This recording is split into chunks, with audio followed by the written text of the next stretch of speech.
안녕하세요. 성경의 예언을 통해 미래를 알려드리는 성경과 우리의 운세의 한민호입니다. 오늘은 두 번째 시간입니다. 이 시간에는요, 2600년 전에 미리 예언된 세상의 운세라는 제목으로 과연 성경이 2600년 전에 세상과 나의 미래를 예언해 놓았는지 함께 살펴보도록 하겠습니다. 우리가 지난 시간에 살펴본 것처럼 우리가 살고 있는 이 시대는요, 바로 마지막 때입니다. 그래서 성경 다니엘서의 예언이 봉함이 풀려서 이 모든 예언의 해석이 밝히 드러난 시대에 우리가 살고 있는 것입니다. 그럼 이제 본격적으로 이 다니엘서의 놀라운 예언을 함께 살펴보도록 하겠습니다. 성경 다니엘서의 예언 가운데 이 척추뼈와 같이 가장 중요한 역할을 하는 예언은 바로 다니엘서 2장에 있는 예언입니다. 하나님께서는요, 이미 2600년 전에 다니엘서 2장을 통해서 앞으로 세상의 역사들이 어떻게 펼쳐질 것이며 여러 나라들의 흥망성쇠가 어떻게 진행될 것인지를 상세하게 예언해 주셨습니다. 다니엘서 2장을 한번 보시죠. 다니엘서 2장의 예언은 다음과 같이 시작을 하고 있습니다. 다니엘 2장 1절의 말씀입니다. 느부갓네살이 위에 있은 지 2년에 꿈을 꾸고 그로 인하여 마음이 번민하여 잠을 이루지 못한지라. 지금으로부터 약 2600년 전에 고대 근동에 바벨론이라는 제국이 있었습니다. 바벨론 제국의 왕 느부갓네살은 BC 605년에 하나님의 백성인 유다를 침략해서 많은 사람들을 포로로 잡아 바벨론으로 데려갔는데요. 그 포로들 중에 다니엘이라는 한 젊은 청년이 있었던 것입니다. 어느 날 이 바벨론 왕 느부갓네살은 자신의 이 위대한 제국의 미래에 대해서 심각하게 고민을 하다가 겨우 잠이 들게 되었습니다. 그리고 그때 한 꿈을 꾸게 된 것입니다. 느부갓네살 왕은 그 꿈이 너무도 특별하고 놀라운 것이어서 이것은 분명히 자신의 제국과 관련된 신의 어떤 계시라고 생각을 하게 되었습니다. 그런데 문제는 그 중요하고도 중요한 그 꿈의 내용이 하나도 생각이 나지 않는 것이었습니다. 그래서 왕은 이 바벨론에서 똑똑하다고 하는 모든 박사들과 술객들, 점쟁이들을 다 불러 모아놓고 자신의 꿈을 한번 말해보라고 하였습니다. 그러나 여러분, 누가 그 꿈을 말할 수 있겠습니까? 아무도 그 꿈을 말할 수가 없는 것입니다. 왕은 너무나 화가 난 나머지 바벨론의 지식인들을 모두 멸하라는 그런 명령을 내리게 되었습니다. 그때 그들 중에 한 사람이 바로 다니엘이었었는데요. 다니엘은 하나님으로부터 계시를 받아서 왕에게 그 꿈을 해석해 줄 수 있게 되었습니다. 그 꿈의 내용을 한번 다니엘서를 통해서 한번 보시죠. 다니엘 2장 31절로 35절에 기록되어 있습니다. 왕이 한 큰 신상을 보셨나이다. 그 신상이 왕 앞에 섰는데 크고 광채가 특심하여 그 모양이 심히 두려우니 그 우상의 머리는 정금이요 가슴과 팔은 은이요 배와 넓적다리는 노시요 그 종아리는 철이요 그리고 그 발은 얼마는 철이요 얼마는 진흙이었나이다. 또 왕이 보신즉 사람의 손으로 하지 아니한 뜨인 돌이 신상의 철과 진흙의 발을 쳐서 부서뜨리매 때에 철과 진흙과 녹과 은과 금이 다 부서져서 여름 타작마당에 겨와 같이 되어 바람에 불려간 곳이 없었고 우상을 친 돌은 태산을 이루어 온 세계에 가득하였나이다 라고 기록하고 있습니다. 다니엘이 이제 꿈을 알려주기 시작했습니다. 왕이 꿈속에서 신상을 보았는데 그 신상의 머리는 금으로 되었고 그 가슴은 은으로 그리고 배와 넓적다리는 노스로 종아리는 철 그리고 발은 얼마는 철과 얼마는 진흙으로 되어 있었다라고 말했습니다. 그리고 그때 갑자기 한 돌이 나타나서 발을 쳤는데 그러므로 인해서 신상은 완전히 가루가 되어서 다 사라져버리고 이 돌이 온 태산을 이루게 되었다는 그런 꿈의 내용을 이야기해 준 것입니다. 왕은 다니엘의 이 꿈에 대한 이야기를 들으면서 크게 놀라면서 무릎을 딱 치고 그 꿈이 바로 자신이 꿈꾸임을 확인해 주었습니다. 그리고 다니엘이 이제 그 꿈을 해석하기 시작하자 왕은 너무나 놀라워 입을 다물 수가 없었던 것입니다. 다니엘은 그 꿈을 다음과 같이 해석하였습니다. 다니엘 2장 36절로 38절에 있는 말씀입니다. 그 꿈이 이러한즉 내가 이제 그 해석을 왕에게 진술하리이다. 왕이여, 왕은 열왕의 왕이시라. 하늘의 하나님이 나라와 권세와 능력과 영광을 왕에게 주셨고 인생들과 짐승과 공중의 새들 어느 곳에 있는 것을 물어나고 그것들을 왕의 손에 붙이사 다 다스리게 하셨으니 왕은 곧 금머리이니이다. 다니엘은 신상의 금머리가 바벨론 왕국이자 바로 느부갓네살 왕 자신이라고 해석하여 주었습니다. 성경이 금머리로 표현한 이 바벨론 왕국은 정말 찬란했던 왕국입니다.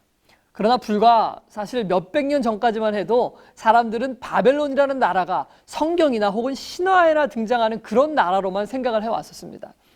그런데요, 1896년 독일의 고고학자 로베르트 콜데바이가 다른 학자들과 함께 이라크 바그다드의 서남쪽 이 바벨론의 왕궁과 신전들에 관하여 살펴보다가 고고학적인 증거들을 그곳에서 발견하게 된 것입니다. 그때로부터 이 바벨론 제국은 온 세상에 알려지게 된 것입니다. 다니엘은 또다시 예언을 이어갔습니다. 다니엘 2장 39절인데요. 왕의 후에 왕만 못한 다른 나라가 일어날 것이요 셋째로 또 놋과 같은 나라가 일어나서 온 세계를 다스릴 것이며, 다니엘은 금으로 상징된 이 바벨론이 무너지고 나면 그보다 못한 은으로 상징된 나라가 그 뒤를 이을 것이라고 이야기하였습니다. 역사책을 여러분 살펴보시거나 인터넷에 검색을 해보시면 페르시아의 고레스 왕이 메데 국가와 동맹을 맺고 BC 539년에 바벨론을 멸망시키고 그 뒤를 이어 큰 제국이 되었다는 것을 쉽게 알 수 있습니다. 페르시아는 부와 영화에 있어서는 비록 바벨론만 못했습니다. 그러나 페르시아는 제국에서 가장 최초로 은을 화폐로 사용해서 세금을 징수하였던 나라였습니다. 그래서 성경은요, 페르시아와 메대의 동맹을 이 은으로 된 가슴과 두 팔로 예언을 하였던 것입니다. 다니엘은 그 다음 세 번째로 놋과 같은 나라가 다스릴 것이라고 이야기를 하였는데요. 페르시아는 BC 331년 유명한 알벨라 전투에서 알렉산더 대왕에게 패하고 말았습니다. 그리스의 알렉산더 대왕은 자신의 군사들을 청동으로 무장하게 하였습니다. 놋으로 만든 강력한 투구와 그리고 방패를 들고 불과 12년 만에 세계 패권을 거머쥐게 되었습니다. 그러나 여러분 잘 아시는 것처럼 알렉산더 대왕은 그 모든 부귀영화를 제대로 누려보지 못하고 습지열에 걸려서 33세의 정말 젊은 나이로 바벨론 궁에서 요절하고 말았습니다.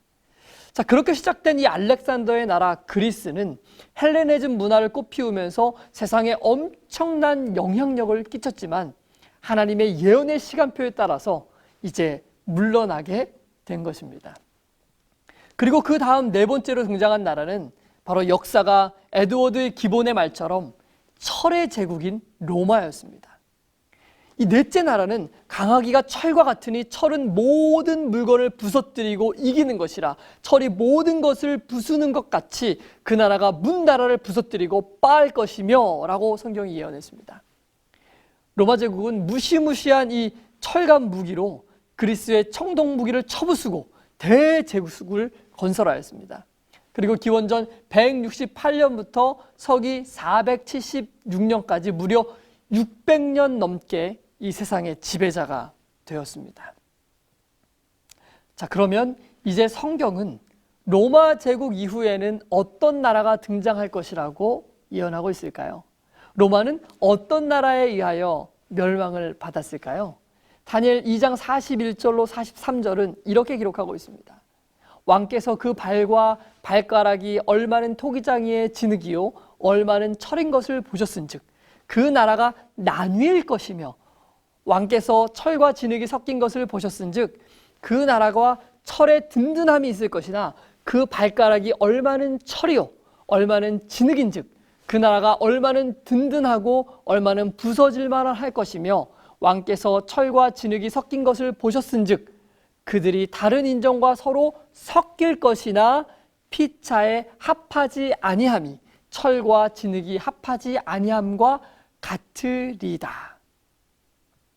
느부갓네살 왕이 꿈에서 본 신상에서 머리부터 이 종아리까지는 전혀 새로운 나라가 기존의 제국을 차례로 멸망시키면서 등장했습니다.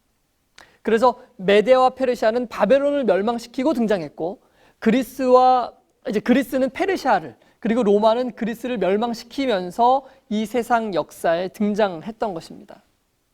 그러나요, 이 철의 나라, 이 종아리로 표상된 이 로마는 기존과는 전혀 다른 방법으로 멸망할 것이 성경에 예언되어 있는 것입니다.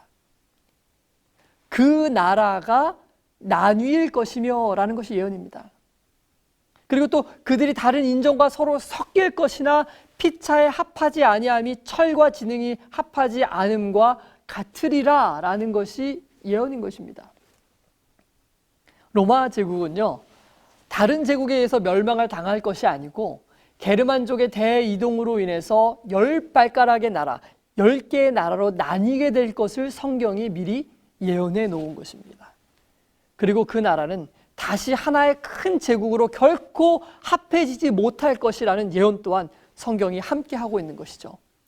자, 그렇다면 역사적으로 정말 로마가 그렇게 10나라로 나뉘게 되었을까요? 그리고 그 나라들은 다시는 합하지 못하게 되었을까요? 여러분, 이 예언이 참이라면 성경의 역사가 2600년 전의 예언과 같이 정확하게 이렇게 성취된 것이라면 감히 어느 누가 예언을 주신 하나님을 부인할 수 있겠습니까? 안타깝게도 시간이 다 되었네요. 로마 제국의 분열에 관한 이 예언에 대해서는 다음 시간에 저희가 다시 살펴봐야 될 것 같습니다. 지금으로부터 2600년 전에 성경이 다니엘서를 통해 세상에 등장할 제국들의 흥망성쇠를 미리 이렇게 정확하게 예언해 주었다는 것이 여러분 너무도 신기하고 놀랍지 않습니까? 그리고 이 예언의 시간표에 따라 정확하게 한치의 오차도 없이 제국들이 멸망하기도 하고 세워지기도 했다는 것이 여러분 신기하지 않으십니까? 만약 그 당시에 다니엘서가 봉함되어 있지 않고 이것이 열려 있어서 누군가 그 예언의 해석을 이해할 수 있었다면, 깨달을 수 있었다면 어땠을까요? 미래를 깨달아 볼 수 있었던 그 사람의 운세는 전혀 달라지지 않았겠습니까? 그런데 다니엘서에는 아직도 성취되지 않은 우리의 미래에 대한 예언들이 정말 많이 남아있는 것입니다. 우리는 이 예언의 봉함이 풀린 시대에, 이 마지막 시대에 살고 있습니다. 그러므로 오늘 우리가 이 예언을 깨닫게 된다면 우리의 운세 역시도 전혀 달라지지 않겠습니까? 그 미래에 대한 예언은 여러분 다음 시간에 다시 살펴보겠습니다. 다음 시간에는요, 마지막 날의 나의 운세라는 제목으로 로마 제국 이후에 등장하는 세상의 역사와 이 세상 마지막 때에 일어나게 될 사건들에 대해서 함께 살펴보겠습니다. 마지막 때에 자신의 운세를 알고 싶은 분들 절대 놓치지 마시기 바랍니다. 다음 시간에 다시 찾아뵙겠습니다.